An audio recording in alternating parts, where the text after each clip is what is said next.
vivante, lumière du monde, c'est Jésus lui-même.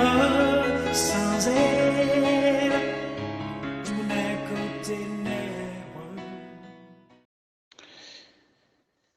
Bien le bonjour à vous, bien-aimés dans le Seigneur, que la paix soit avec vous ce matin.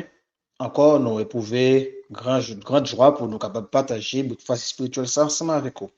Colossiens chapitre 1er, verset 20 avec 3. Il a voulu, par lui, tout réconcilier avec lui-même, tant ce qui est sur la terre que ce qui est dans les cieux, en faisant la paix par lui, par le sang de sa croix.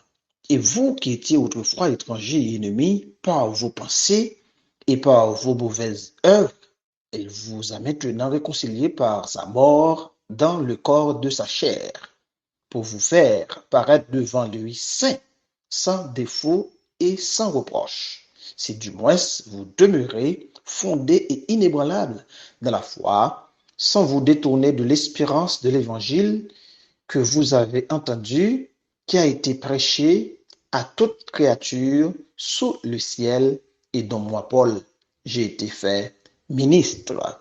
Maintenant, on a parlé de Christ, le réconciliateur, le réparateur. Christ est en effet l'intermédiaire cosmique indispensable au processus de la réconciliation. Nous connaissons à la chute de l'homme dans le jardin d'Éden, l'homme s'est séparé, privé de la grâce de Dieu. Romains 3, verset 23 nous dit, tous est péché et sont privés de la gloire de Dieu. Par le péché, c'est une mettons rupture dans la relation nous avec Dieu, et cela, c'est nécessité une réconciliation. Donc, réconciliation, il veut dire remise en accord, bien remise en harmonie. C'est une relation au préalable entre l'homme et Dieu qui est en harmonie dans le jardin d'Éden avant le péché, et à la suite de la chute de l'homme est déchu, l'homme est pervers et l'homme est privé de la gloire de Dieu. Il nous faudrait réconcilier avec Dieu, et l'homme est dépourvu de toute capacité, de toute intelligence. L'homme ne pouvait pas se sauver et nous pas assez de sagesse, intelligence pour nous chercher réconcilier avec Dieu. Et ça fait nos première dimension, tout vient de Dieu qui nous a réconciliés avec lui.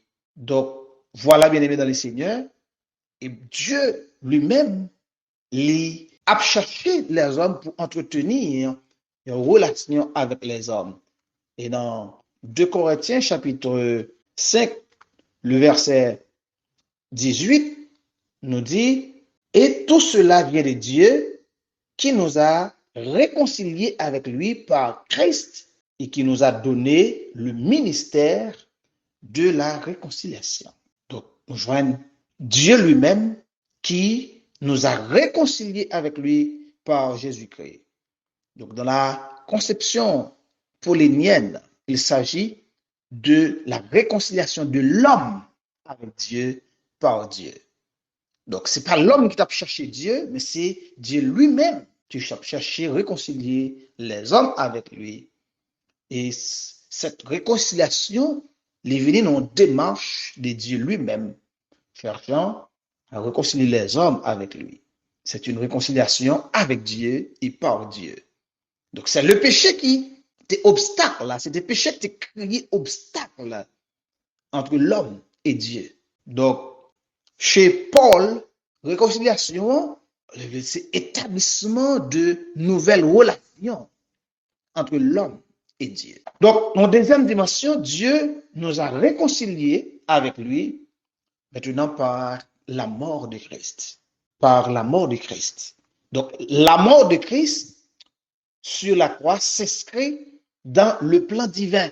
Donc, c'était la volonté de Dieu lui-même pour réconcilier l'homme avec lui, mais ce n'est pas l'œuvre expiatoire. Donc, nous avons une dimension exceptionnelle. Donc, la mort de Christ qui nous a réconciliés avec Dieu. Christ étant le réparateur, le réconciliateur, l'intermédiaire et le facilitateur pour cette réconciliation de l'homme avec Dieu. Romains chapitre 5, verset 10, dit, car si, lorsque nous étions ennemis, nous avons été réconciliés avec Dieu par la mort de son Fils, à plus forte raison, étant réconciliés, serons-nous sauvés par sa vie. Voilà, bien-aimés dans le Seigneur, nous sommes encore des pécheurs, nous sommes encore désobéissants, rebelles et incrédules. Et Christ est mort pour nous, cherchant à réconcilier les hommes avec Dieu. Donc, par l'intermédiaire de Christ, nous sommes réconciliés avec Dieu. C'est par l'intermédiaire de Christ que cette réconciliation s'est faite. Maintenant, puisque Christ a cherché à réconcilier nous avec Dieu, Christ vient nous donner la paix avec Dieu. Il fait nous gagner la paix avec Dieu par le sang de sa croix. Maintenant, qui ça demande nous? Nous-mêmes qui autrefois étaient étrangers et ennemis par nos pensées, par nos mauvaises œuvres, il fait nous maintenant réconcilier avec Dieu. Il demande pour nous demeurer fermes et inébranlables dans la foi, sans nous détourner de l'espérance de l'évangile. Nous devons rester fermes, demeurer fermes et inébranlables dans la foi pour nous capables de bénéficier l'espérance de la gloire de Dieu. Donc, vous qui étiez jadis éloignés, vous êtes maintenant rapprochés de Dieu par la mort de Christ, élément indispensable pour toute réconciliation de l'homme avec Dieu. Maintenant, qu'est-ce que bon Dieu réclame de nous? Nous avons besoin de demeurer fermes et inébranlables dans la foi, sans nous pas détourner de l'espérance de l'évangile pour nous obtenir le salut promis. Assez clair. Que Dieu vous bénisse. Bonne journée. Attendez, pour l'autre occasion, pour l'autre breakfast spirituel.